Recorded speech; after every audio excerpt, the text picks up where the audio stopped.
2 weeks ago, Hamadoun, this is a big moment. Your Broadband Commission, which is kind of one of your cornerstone initiatives right now, you guys came out with a statement that said, all right, we're going to add a new right, a basic human right. We have, you have the right to food and nourishment, the right to housing, the right to health care, the right to communicate freely. Now, 2 weeks ago, you added the right to broadband, which is... Yeah. First of all, David, this is a great show. Thank you for inviting me. The right to communicate is a basic human right, and I believe that by putting that right on every national agenda is very important. When I was putting together the Broadband Commission last year, it was from a call by the UN Secretary General, who was asking all of the UN heads to help him moving toward the Millennium Development Goals by 2015. As you all know, 2015 is the deadline set for the MDGs to eliminate poverty in the world.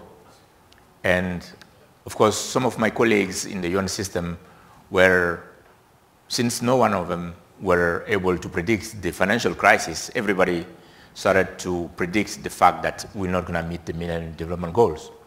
I'm from an LDC country. And to me, I'm heading a UN agency, the ITU. And to me, meeting or not meeting the Millennium Development Goals is not the question. What do we do to meet the goals? To me, that's the most important question. But how does establishing broadband as a fundamental human right help you with that? Exactly. How does it? Because you will not be able to meet the MDGs in health without e-health, in education without e-education. Government services will not be able to be provided without e-government services.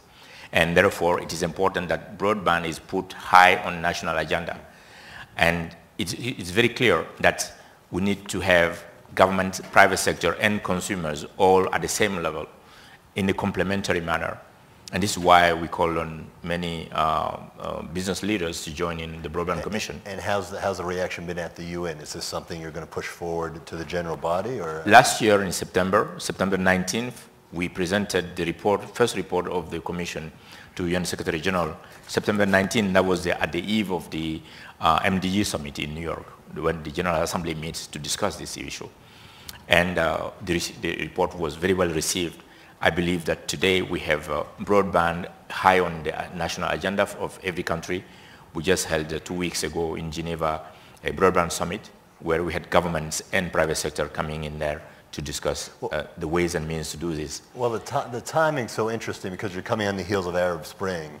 And I was in Cairo in July, and actually, I mean, you go to Tahrir Square, and they sell T-shirts, Facebook T-shirts that's the revolutionary T-shirt in Cairo right now. So you have something where we've had a moment where the idea that to communicate freely can be seen as a right of the individual. But I wonder if also in bringing this forward, I mean, a lot of what your commission does is say, all right, well, this establishes that once you have this, it makes it very hard to take it away. But doesn't this also, aren't we at a moment now where seeing what happened in Tunisia and seeing what happened in Egypt, that you're going to have a lot of governments that you're dealing with that don't want to give it because of what they saw?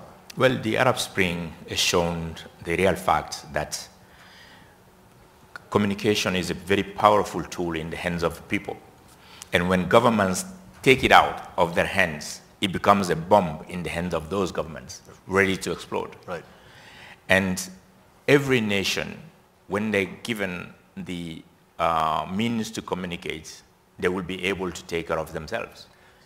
So how do you then prevent, I mean, but there is a signal probably to a lot of the countries you're dealing with that maybe they shouldn't give that right because of that very reason, that it's dangerous then to take it away. So how do you deal with that? It's too late. Fortunately, we have over 6 billion people now owning a mobile phone in the world. The world has reached 7 billion mark on 31st of October this year. It means that the last billion people need to be connected.